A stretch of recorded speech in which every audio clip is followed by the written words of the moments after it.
इस समय पुरुषोत्तम मास चल रहा है, जिसमें पूजा पाठ, धर्म और आध्यात्म से संबंधित गतिविधियां प्रमुख रूप से चल रही हैं। लोग भांत भांत से ईश्वर को प्रसन्न करने के लिए पुण्य कर्म कर रहे हैं और करना भी चाहिए। भगवान श्री कृष्ण ने कहा है कि शुभेन कर्मणा सौख्यम दुखम पापेन कर्मणा कृतम फलित सर्वत्र ना कृतम भुज्यते क्वचित। अर्थात शुभ कर्म करने से सुख और पाप कर्म करने से दुख मिलता है।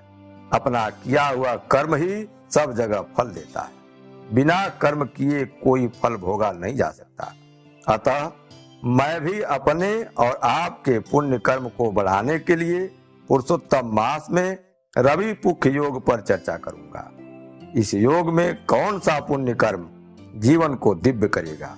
आइए अब देर न करते हुए इस चर्चा को आगे बढ़ाएं। जैसा कि आप जानते ही हैं कि 27 नक्षत्रों में पुख्य नक्षत्र नक्षत्रों का राजा कहा जाता है, इसीलिए इसको पालनहार भी कहा जाता है।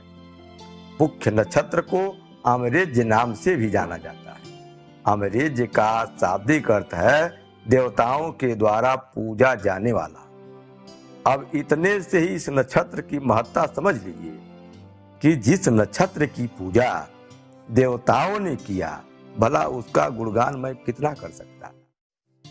वैसे तो इस नक्षत्र के स्वामी शनि ग्रह हैं, लेकिन इस नक्षत्र के देवता देवगुरु बृहस्पति हैं, जिससे इस नक्षत्र में देवगुरु बृहस्पति के सभी गुण विद्यमान होते हैं। इसीलिए देवता लोग भगवान श्री हरि को प्रसन्न करने के लिए अपने गुरु बृहस्पति के बल से युक्त इस नक्षत्र का चयन करते हैं और अपना मनोरथ आसानी से सिद्ध कर लेते हैं। और उसमें भी पुख्य नक्षत्र जब रविवार को पड़ जाता है तो भगवान सूर्य के बल से युक्त होकर के और भी बलशाली हो जाता है। रवि पुख्य सर्वार्थ सिद्धि योग नामक यह योग बहुत ही कल्याणकारी और सफलतादायक होता है।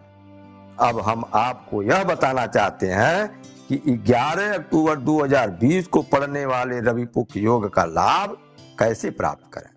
वैसे तो इस योग और नक्षत्र का लोग व्यवसाय की शुरुआत या सोने चांदी की खरीदारी में करते हैं, लेकिन मैं यहाँ आज बहुत छोटे लाभ की बात नहीं करूंगा, क्योंकि यह पुरुषोत्तम मास है, भगवान श्री हरि को प्रसन्न करने का मास है। इसलिए इस रवि पुख्य का लाभ उठाने के लिए 11 अक्टूबर को भगवान विष्णु के समक्ष देसी घी का दीपक जलावें, मालपुआ या केले का भोग लगावें, तत्पश्चात विष्णु जी के मंत्र का जप करें, विष्णु सहस्त्र नाम का पाठ करें, सप्तश्लोकी गीता का पाठ करें, जिससे आपका जीवन स्वतः ही प्रकाशित हो जाएगा और आप देवगुरु बृहस्पति के समान ऐश्वर्यशाली हो जाएंगे।